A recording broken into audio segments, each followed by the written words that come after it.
Bienvenidos al segundo capítulo de la segunda miniserie de Boga Mar Adentro. Hoy volvemos a estar con Dani Orch, Magali Sigler y Dani Plata. Buenas.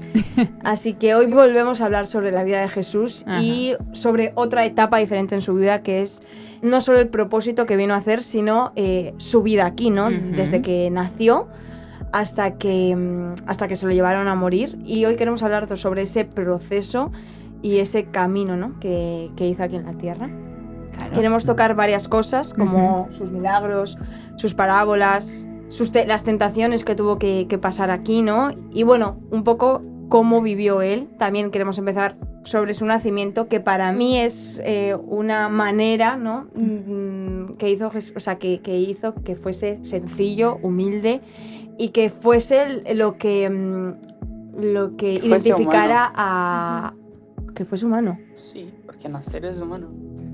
Sí, no, pero no me refiero a eso, sino que identificara a Jesús como que él no venía a engrandecerse ni a decir yo soy Dios, sino que vino de la manera más humilde y más sencilla, ¿no? Obviamente vino a hacerse carne y a pasar todo lo que tuvo que pasar, pero yo me quiero centrar ahora en lo que estoy diciendo, en que su manera de nacer fue sencilla y humilde, que es lo que él fue toda su vida, ¿no?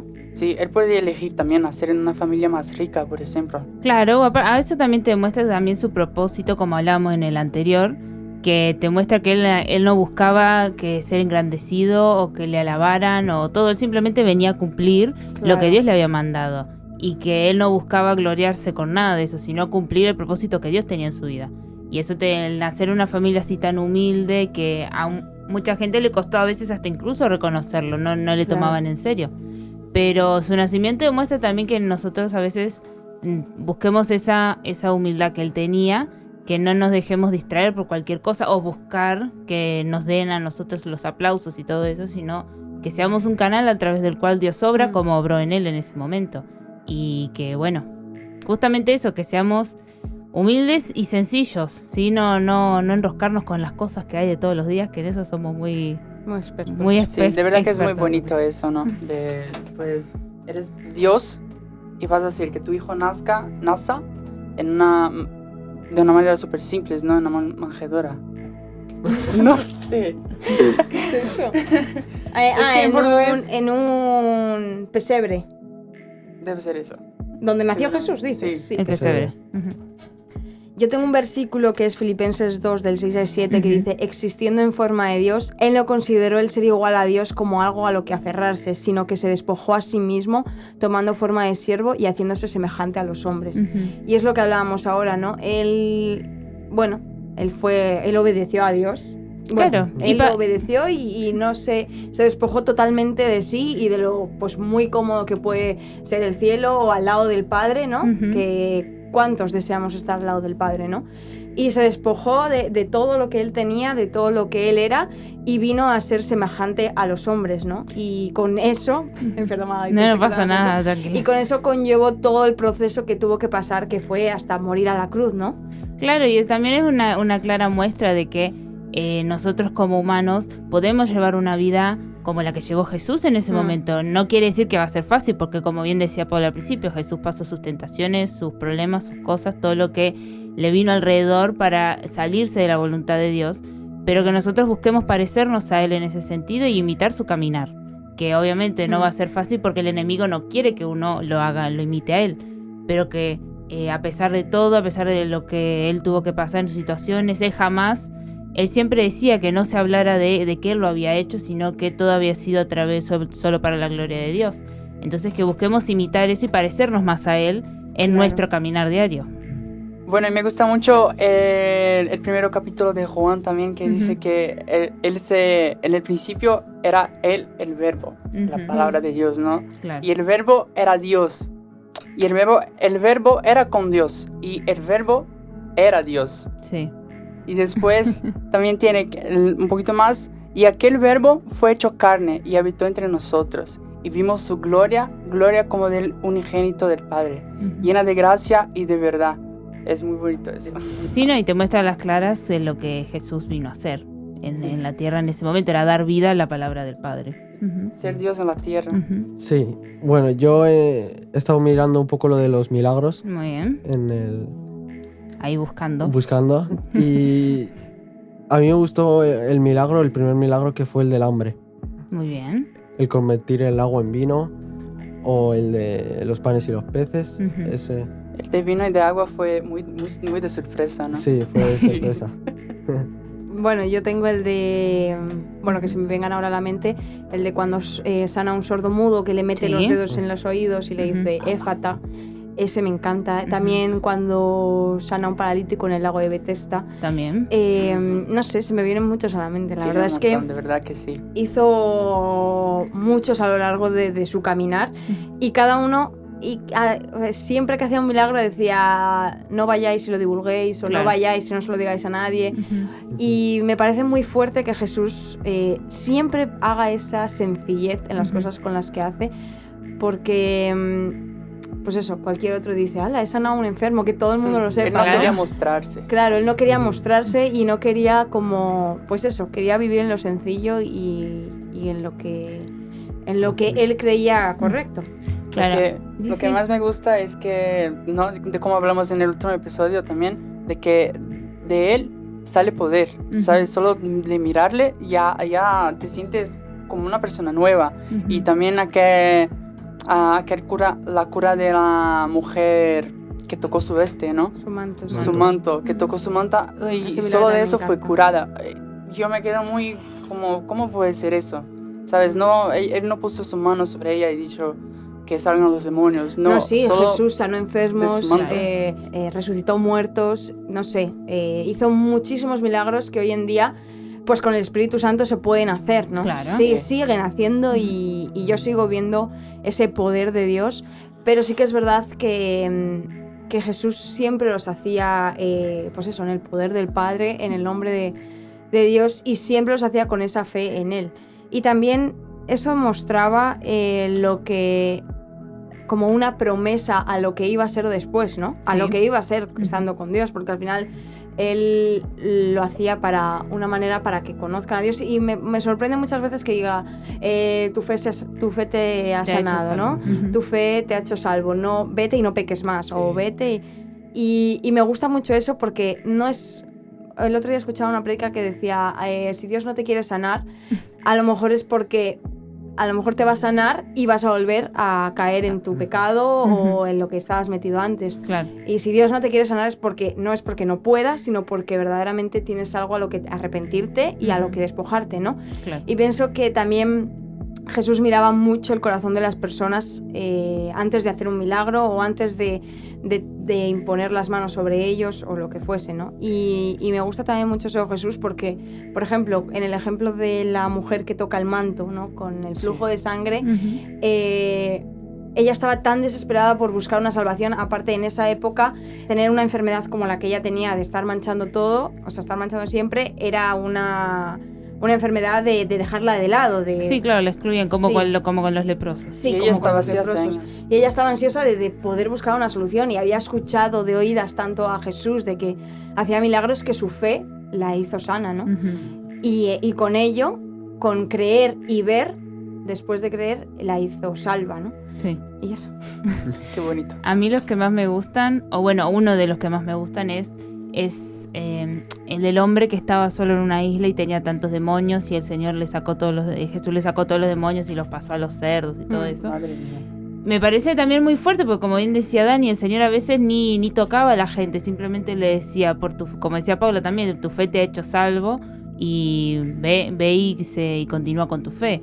Y lo que me gusta mucho de ese milagro es que este hombre quería irse con Jesús, o sea, ser seguidor de él, ser discípulo, y Jesús le dijo que no, que él se tenía que quedar ahí y que lo que Dios había hecho en su vida, él tenía que ir y compartírselo a la gente que estaba en esa isla. Porque todo el mundo lo conocía como el loco de los demonios, que nadie se le quería acercar, pero como Dios lo salvó y él tenía que ir y hacer lo mismo con la gente que estaba ahí, que es dentro un poco también a veces lo que el Señor nos deja a nosotros. Y a mí me gusta mucho ese milagro porque te muestra también el poder de Dios, ¿sí? Que él simplemente le dijo a los demonios salgan y los demonios salieron, ¿sí? Que él tiene ese poder sobre cualquier otro otro Dios o cualquier otra cosa que a veces nos quieran poner en la cabeza, que fue también lo que fue a demostrar Jesús mientras estuvo ahí. Que Dios era el Dios todopoderoso, que por más que ellos adoraran a otros, Él era el único Dios y el que tenía el poder de todo. Y por eso es que me gusta a veces tanto ese milagro. Sí, hay muchos milagros que ha hecho. Otro punto que dijo Paula era las parábolas. A mí me gustaba mucho la del sembrador. Sí. Fue una que me gustó mucho. O la oveja perdida. Bueno, hay unas cuantas. Hay un montón, Que ¿no? sí, hay un A mí me montón. gusta cuando Jesús habla en parábolas porque a veces nosotros, a lo mejor que te viene una persona a hablarte y te habla palabras elocuentes, te habla palabras como que él sabe todo, y otra vez volvemos a ver la sencillez de Jesús en que usaba palabras rutinarias, palabras diarias y parábolas en las que podemos ver la grandeza de un Dios y también podemos ver la sencillez de llevarlo a nuestra vida, ¿no? Porque si una persona te viene y te habla con palabras elocuentes, le da, ¿qué me está contando esto? Claro. ¿no? Pero cuando verdaderamente ves la sencillez en las cosas y la esencia, que es la que le ponía Jesús, verdaderamente ves algo que puedes aplicar a tu vida y puedes ponerlo en práctica, ¿no? Porque las parábolas eran para eso, ¿no? Como la parábola de la oveja perdida, o la parábola del sembrador, ¿no? Son parábolas que puedes perfectamente aplicar en tu vida porque las entiendes, las comprendes y son muy fáciles de aplicarlas a tu vida, ¿no? Sí, la cosa es que las personas de la época no entendían las parábolas. Entonces, porque está escrito no sé dónde, ¿no? Sí. Que Jesús usaba las parábolas porque ya sabía que las personas, aunque él hablase normal, No le a iban las a personas entender. no iban a entender porque su corazón estaba endurecido. Claro. Y eso Claro, también pasa bueno, hoy. esa es otra. El corazón de muchas personas está endurecido. No quieren escuchar. Tienen oídos, pero no escuchan. Claro. ¿Sabes? Bueno, eso también es una clara muestra que, como bien dice Dani, que a mí me gusta mucho, que él con sus discípulos, él no usaba parábolas, porque ellos entendían lo que Dios quería transmitirles. Él, como No, decía, pero ellos también lo entendían. Claro, Después le tenían preguntaban, eso. Jesús, ¿qué quieres ¿Qué es lo decir que con quiere esto? decir? Por favor, explícame. y bueno, a eso es lo que quería ir, que Sí. uno tiene que cultivar esa relación con Jesús para poder tener ese entendimiento, como bien decía Dani, que hasta los propios discípulos que supuestamente entendían todo, había veces que no entendían.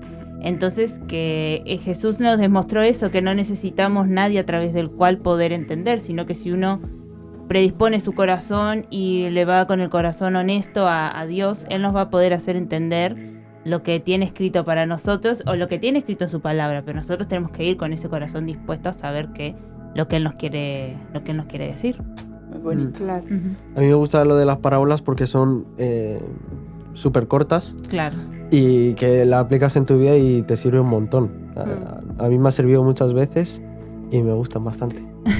Sí, y lo que yo decía, que al final es sencilla y que la esencia la pone Jesús, Ajá. es como decíais vosotros, ¿no? De que verdaderamente tienes que tener un corazón necesitado para poder comprender esas parábolas, porque al final un corazón endurecido, por mucho que le prediques y por mucho que le digas y que le digas y que le digas, no va a entender ni una cosa ni la otra, sea por muy fácil o muy sencilla que sea. Claro. Pero cuando la esencia la pone Jesús y tú pones tu corazón dispuesto, entiendes mucho más allá de lo que ponen unas simples palabras, sino ves esa esencia que es Jesús, ¿no? Claro. Y eso es lo que me gusta también de las parábolas y de también, aparte, de tener esa intimidad con Cristo, ¿no? De que vas mucho más allá de lo que pone. Claro. Bueno, el último punto que quería tocar era un poco para abrir el siguiente episodio, que es un poco la traición que tuvo que tener Jesús ante Judas y cómo eso es lo que le abrió la puerta a que lo lleven arrestado a la cruz, ¿no? Sí. Y no sé, me parece muy fuerte, ¿no? Como uno que está viviendo contigo, que lo consideras tu hermano, tu discípulo, te traiciona por 30 monedas de plata o 30 monedas de no sé qué era. Sí.